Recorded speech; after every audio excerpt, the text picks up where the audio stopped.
ఐబొమ్మ కేసులో అరెస్ట్ అయిన ఇమంది రవిని కస్టడీ అనుమతిస్తూ హైదరాబాద్ నాంపల్లి కోర్టు ఆదేశాలు జారీ చేసింది.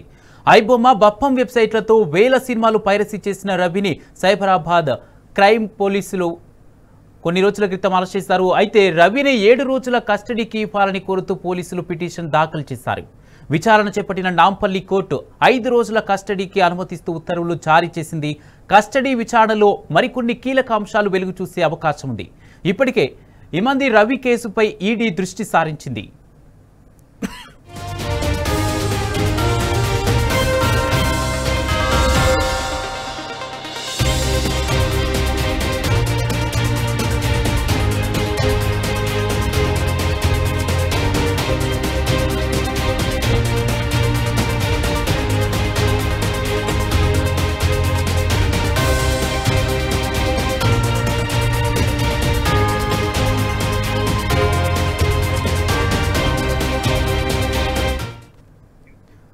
ఐబొమ్మ కేసులో అరెస్ట్ అయిన ఇమంది రవిని కస్టడీకి అనుమతిస్తూ హైదరాబాద్ నాంపల్లి కోర్టు ఆదేశాలు జారీ చేసింది. ఇదే అంశానికి సంబంధించి పూర్తి అప్డేట్స్ మా ప్రతినిధి రంజిత్ అందిస్తారు. రంజిత్, ఐబొమ్మ రవిని సైబర్ క్రైమ్ పోలీసులు కొన్ని రోజుల క్రితం అరెస్ట్ చేశారు. దీనికి సంబంధించి పూర్తి అప్డేట్స్ ఏంటి? అయితే 7 రోజుల కస్టడీకి కోరుతూ పోలీసులు కూడా పిటిషన్ దాఖలు చేసినట్టుగా తెలుస్తుంది. దీనికి సంబంధించి నాంపల్లి కోర్టు విచారణ చేపట్టిన తర్వాత రిజల్ట్ ఏమొచ్చింది? ఇది ఏం చెప్తున్నారు? కుమార్, ఏదైతే తెలుగు చలనచిత్రాన్ని కూడా హడలు చేసినటువంటి ఐబొమ్మ ఏదైతే ఉందో, ఈ ఐబొమ్మకు సంబంధించినటువంటి నిందితుడు ప్రధాన నిందితుడైనటువంటి ఐబొమ్మ రవిని కూడా ఇప్పటికే పోలీసులు అరెస్ట్ చేశారు.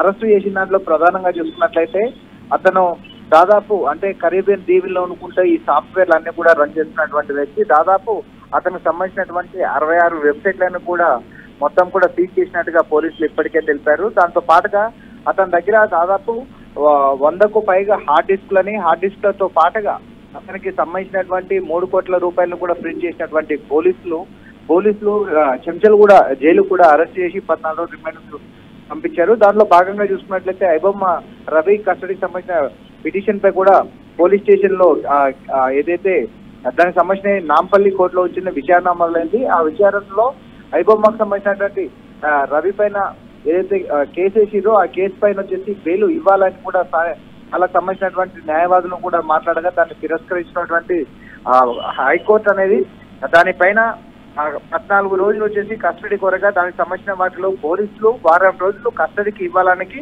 అతనికి దగ్గర చాలా విలువైనటువంటి సమాచారం ఉంది. దాంతో పాటుగా హార్డ్ డిస్క్లే కాకుండా దీన్ని అంటే ఐబొమ్మ అనే ఒక వ్యవస్థను పెట్టుకొని దీనితో ద్వారాగా వచ్చేసి కొన్ని బెట్టింగ్ యాప్స్ కావచ్చు, కొన్ని ఆన్లైన్ గేమ్స్ కావచ్చు, ఇలాంటివి కూడా పాల్పడుతూ దాని నుంచి కూడా ఆ డబ్బులు కొల్లగొట్టే సంబంధించినటువంటి యాప్స్ అనేటివి ఉన్నాయి. వాటిని అంటే ప్రధానంగా ఈ హ్యాకింగ్ చేయడము, హ్యాకింగ్ తో పాటుగా వచ్చేసి ఈ ఆన్లైన్ సంబంధించిన గేమింగ్ కావచ్చు, దాంతో పాటుగా ఇతరత్రకు సంబంధించినటువంటి వెబ్సైట్లు అయితే ఉన్నాయో అవన్నిటిని సీజ్ చేయడానికి కూడా పోలీసులు ముమ్మరమైన ప్రయత్నాలు చేసిన భాగంగా కూడా 1 రోజులు కస్టడీకి ఇచ్చినట్లయితే అతనికి ఈ ఆలోచన రావడానికి గల కారణాలు ఏంటి, ఐబొమ్మ అనే యాప్ ని ప్రజలకు చూపెడుతూ మరోవైపు దాని తెర వెనకాల కూడా ఒకవైపు బెట్టింగ్ సంబంధించిన యాప్స్ ని కావచ్చు, ఆన్లైన్ గేమింగ్ సంబంధించిన యాప్స్ కావచ్చు, అవన్నీ చేసుకుంటూ ప్రజల దగ్గర డబ్బులు దండుకోవడం కోసం ఇలాంటివి చేయడం వల్ల ఈ ఫోన్లని హ్యాక్ చేయడము, దాంతో పాటుగా వెబ్సైట్ల ద్వారా వచ్చేసి డబ్బులను